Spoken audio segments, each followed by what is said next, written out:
সবাইকে নমস্কার। আজকের লাইভ শুরু করছি। আজকের লাইভের বিষয়বস্তুটাই এইটা ওই সেলফিশ কথার সঙ্গে কিরকম একটা জড়িয়ে আছে মনে হচ্ছে না? সেলফলেস অর্থাৎ নিঃস্বার্থ বা যাই বলুন না কেন, এই কথাটা কানেকশনটা একটু সমস্যা হলো। যাই শুরু করছি। আজকের বিষয়বস্তু হচ্ছে সেলফলেস অর্থাৎ আমাদের জীবনের এই ঘটনাগুলো যদি ভিডিওটা আপনারা শেষ অবধি দেখেন তাহলে বুঝতে পারবেন যে আমি কোন কোন বিষয়গুলোকে টাচ করে যাব। বিষয়গুলোর মধ্যে আমাদের অনেক ব্যাপার জড়িয়ে থাকে। যেমন আমরা যদি ইতিহাসকে ফলো করি, ইতিহাসে যাদেরকে দেখে আমরা বড় হয়েছি, সেটা বিপ্লবী হোক বা মনীষী হোক, বিপ্লবীরা যদি তাদের স্বার্থ ত্যাগ না করত, সেলফলেস যদি না হতো, আজও তাহলে আমরা স্বাধীনতা লাভ করতে পারতাম না। Vidyasagar, Raja Rammohan Roy, Vivekananda, Mother Teresa, sister Nivedita, এরা যদি সমাজের জন্য কাজ না করত, সমাজের কথা যদি না ভাবতো, তাহলে হয়তো আজকে আমাদের সমাজটাই আলাদা হতো। সেই জায়গা থেকে আমরা আমাদের সমাজকে কি ভালো রেখেছি? বলতে পারবেন হ্যাঁ, আমরা তো ভালো রেখেছি। কেন? এখনো তো মানুষ প্রচুর কাজ করছে, কিন্তু কোন একটা মানুষকে সামনে রেখে আমরা কাজটা করছি সেটা দেখা দরকার। এমন কোন মানুষকে আপনারা যদি আইডেন্টিফাই করেন, যে কোনো একটা মানুষ বা যে কোনো একটা ব্যক্তিত্ব যাকে আপনারা সামনে দেখে কাজ করছেন, সে সেলফলেস ভাবে কাজ করছে, যে ছোটই হোক বা বড়ই হোক, ম্যাটারটা করে না কখনো ছোট বড়, ম্যাটারটা করে সে কি কাজ করছে সেটা। আপনি বলবেন কেন? আমি কোনো রাজনৈতিক দলের নেতা নেত্রীদেরকে আমি ছোট করছি না, তাদেরকে দেখে যদি অনেকেই বলেন তারা তো কাজ করছে, তারা সমাজে, অবশ্যই। তাহলে কাজের মধ্যে যে কাজ করবে সে কখনো সমালোচনার উত্তর দেবে না। সমালোচনা হবেই, কাজের মধ্যে এগিয়ে যাবে প্রথমত। দ্বিতীয়ত, সে সবাইকে নিয়ে কাজ করবে, কোনো একটা নির্দিষ্ট রাজনৈতিক দলের হয়ে কাজ করবে না। সে টোটাল ইউনিভার্সকে নিয়ে, টোটাল কমিউনিটিকে নিয়ে কাজ করবে। আমরা যদি রাজা রামমোহন রায়, বিদ্যাসাগর, বিবেকানন্দ এদেরকে দেখি, এরা কি কোনো একটা দলের হয়ে কাজ করেছিল? বিপ্লব যখন বলবেন না, তখন তো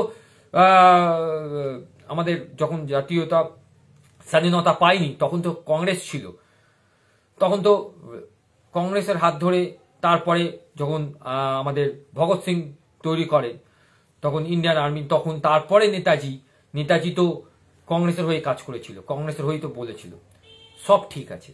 কিন্তু এরা নিঃস্বার্থভাবে দেশের জন্য কাজ করেছিল। এরা কি কোনো ফিজ নিত যে আমি সভাপতি, আমি সেক্রেটারি, আমি অমুক, আমি তমুক, 2 চাকা 4 চাকা করে আমি আসছি, লোক আমার কাছে পৌঁছাতে পারছে না। লোক যদি আমার কাছে পৌঁছাতে না পারে তাহলে সেই সেবা বা সেই কাজ খুব সহজ হয় না। মানুষ তো দূর থেকে দেখছে, কিন্তু আমার কাছে কথাটাই তো সে পৌঁছাতে পারছে না। সেটাকে কি সেলফলেস বলা যাবে? নিঃস্বার্থ বলা যাবে? কোথাও না মনে হচ্ছে না যে মানুষ আমার কাছে পৌঁছাতে পারছে না, তার জন্য আমি অন্তত দায়ী। আমি হয়তো দায়ী, কারণ মানুষ আমার কাছে পৌঁছানোর ওয়েটা খুঁজে পাচ্ছে না। যদি আমার কাছে পৌঁছানোর ওয়েটা খুঁজে পায় তাহলে হয়তো আমার কাজ করাটা আরো ব্যাপক হবে। যত বেশি আমি মানুষের সাথে কানেক্ট করব, তত বেশি আমার কাজের পরিধি চেঞ্জ হবে, তত বেশি কাজের মধ্যে আমি ইনভলভ হব। এবং কাজের মধ্যে কাজ বলবো না, ভালোবাসাটাকে বলতে হবে, ভালো লাগাটাকে বলতে হবে। ভালো লাগাটাকে যদি বলতে পারি তাহলে কাজ তো কাজের মধ্যেই হবে। স্বামী বিবেকানন্দ একটা জায়গায় একটা কথা বলেছিলেন, এই সময় আমার মনে পড়ছে। স্বামী বিবেকানন্দ বলেছিলেন, আমরা ভগবানকে মানে ঠাকুরের কাছে গিয়ে, ভগবানের কাছে গিয়ে আমরা সবাই চাই যে ভগবান, এই ঠাকুর, যে ঠাকুরই হোক না কেন, তুমি আমাকে এটা দাও ওটা দাও। আমরা কিন্তু চাওয়ার জন্য যাচ্ছি, ভালোবাসার জন্য যাচ্ছি না। আর যদি আমরা ভালোবাসার জন্য যাই তাহলে ব্যাপারটাই আলাদা হবে। ঠিক তেমনি যে ভালোবাসার জন্য আমাকে সেলফলেস হতে হবে, ভালোভাবে আমাকে কাজ করার জন্য সেলফলেস হতে হবে, সবাইকে নিয়ে কাজ করার জন্য আমাকে সেলফলেস হতে হবে। সবার মধ্যে খারাপ দিকটাকে না দেখে ভালো দিকটার জন্য আমাকে সেলফলেস হতে হবে। যদি আমরা সেলফলেস হতে পারি তাহলে আমাদের আশেপাশে যারা যতই খারাপ বলুক না কেন আমাদের কিচ্ছু যায় আসে না, কারণ আমরা জানি আমরা তো সেলফলেস। অর্থাৎ কেউ যদি বলে তুমি তো ওই কাজটা করছো টাকার জন্য, আর আপনার মন জানে, আপনার বিবেক জানে, এবং আপনার আশেপাশে যেসব মানুষরা আপনার সঙ্গে বেশি কানেক্টেড তারা জানে যে আপনি কোনো টাকার বিনিময়ে কোনো কাজই করছেন না। আর একটা কথা এখান থেকে বেরিয়ে আসে, আপনি যদি সেলফলেস হয়ে কাজ করেন দেখবেন আপনার কাছে টাকার ভ্যালুটা জিরো। কারণ একদিকে যদি আপনার কাছে চাকরি একটা অফার থাকে যেখানে আপনাকে বছরে 10 থেকে 15 লাখ টাকা দেবে, আর একদিকে যদি আপনার কাছে সেলফলেসের ভ্যালুটা থাকে, যদি সেই মাইন্ডে আপনি নিজেকে তৈরি করেন সেলফলেসের, তাহলে আপনার কাছে ওই 15 লাখ টাকাটা থেকেও সেলফলেস হয়ে 15 লাখ মানুষের কাছে কাজ করাটা অনেক বেশি সুখের হবে। কারণ আপনি সেখান থেকে প্রতিনিয়ত কিছু শিখবেন। আর 15 লাখ টাকা সেটা আজকে আপনার এবিলিটির জন্য আপনাকে দিচ্ছে, কালকে আপনার থেকে বেটার এবিলিটি কাউকে পেয়ে গেলে আপনাকে আর রাখবে না। তখন বলবেন কেন স্যার, তখন তো আমরা বসে খাবো। ওইটাই তো আমাদের সবচেয়ে বড় রোগ, বসে খাওয়া। আমরা চিন্তা করে নিই আমরা যখন কাজ করতে পারবো না তখন আমাদের ওই টাকায় সংসারটা চলবে। আমরা এটাকে ভাবতে পারি না কেন পারবো না, আমরা এটাকে ভাবতে পারি না যে আমাদের জীবন আজকের জন্য যতটুকু কাজ করা ততটুকুই করব, আজকের জন্য যেটুকু রাখা সেটুকু রাখবো। আপনার পরিবারকে সেইভাবেই তৈরি করতে হবে, যে তাদেরকেও মাইন্ডসেটটাকে সেইভাবেই রাখতে হবে যে তোমরা আজকের দিনের জন্য বাঁচো, কালকের কথা চিন্তাটা নাই করলে। কারণ আজকে আমরা রাত্রিরে শুলাম, আমাদের কাছে কিচ্ছু টাকা নেই, আবার আর একজন মানুষও ছিল তার ব্যাংকে প্রচুর অর্থ আছে, তার পরিবারের কোনো সমস্যা নেই, দুজনই একই প্যারালালে শোয়ার পরে কালকে সকালে দুজনই যখন উঠলো দুজনই মৃত, তার পরিবারও মৃত। তো সেই টাকা কিসে লাগবে কাজে? কারণ ভূমিকম্প, প্রাকৃতিক দুর্যোগ, যেটা আমাদের হাতে কিছু নেই, সেটা যে কোনো মুহূর্তে যে কোনো সময় যে কোনো পরিস্থিতিতে হতে পারে।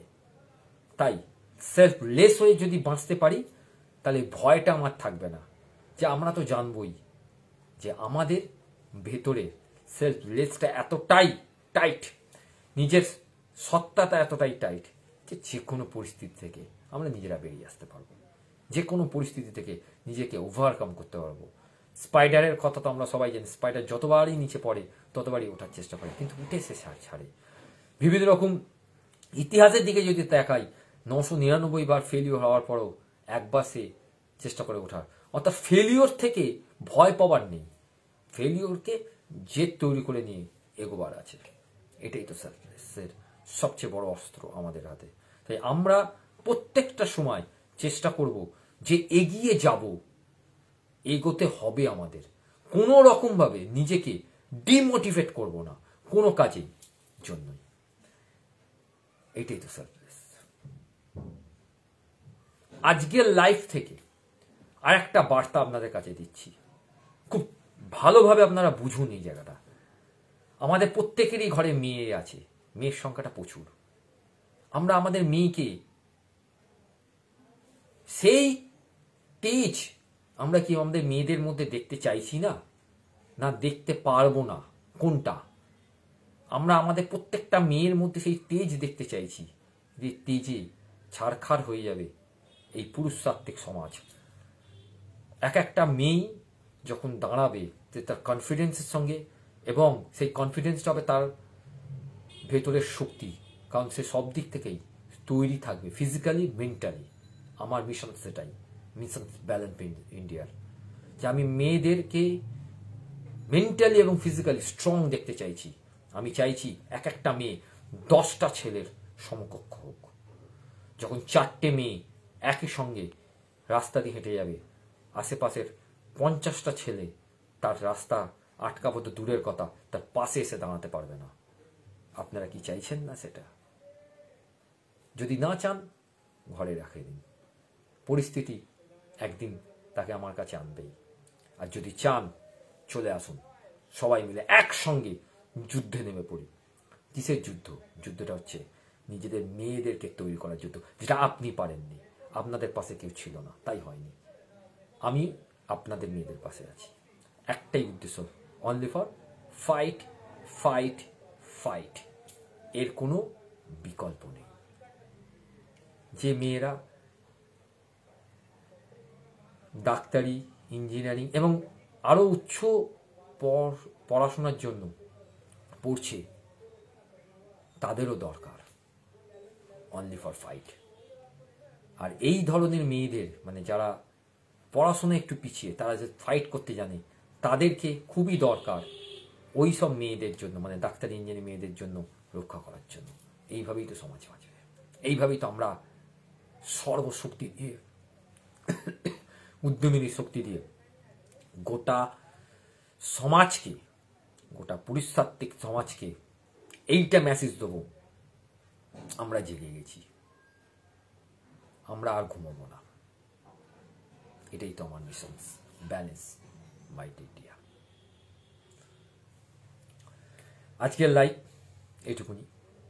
লাইভ শেষ করার আগে, আজকে সারাটা দিন যদি আমি কোনো ভুল করে থাকি, I am sorry universe, I forgive me universe, যদি আমি কোনো ভুলের শিকার হয়ে থাকি বা কাউকে যদি ছোট বড় কথা বলে থাকি। থ্যাংক ইউ ইউনিভার্স, তুমি আমাদের সঙ্গেই আছো। থ্যাংক ইউ ইউনিভার্স, আমার মেয়েদের শরীর ভালো রেখেছো। থ্যাংক ইউ ইউনিভার্স, আমার মা বাবার শরীরকে ভালো রেখেছো। থ্যাংক ইউ ইউনিভার্স, আমার পরিবারের শরীরকে ভালো রেখেছো। থ্যাংক ইউ ইউনিভার্স, আমার শরীরকে ভালো রেখেছো। আই লাভ ইউ ইউনিভার্স, আমি তোমার ভেতরে সব কিছু দেখতে পাচ্ছি, তুমি আমার ভেতরে দেখতে পাচ্ছ। সবাই ভালো থাকছেন, সুস্থ থাকছেন। আজকের লাইভ এইটুকুনি। শুভরাত্রি।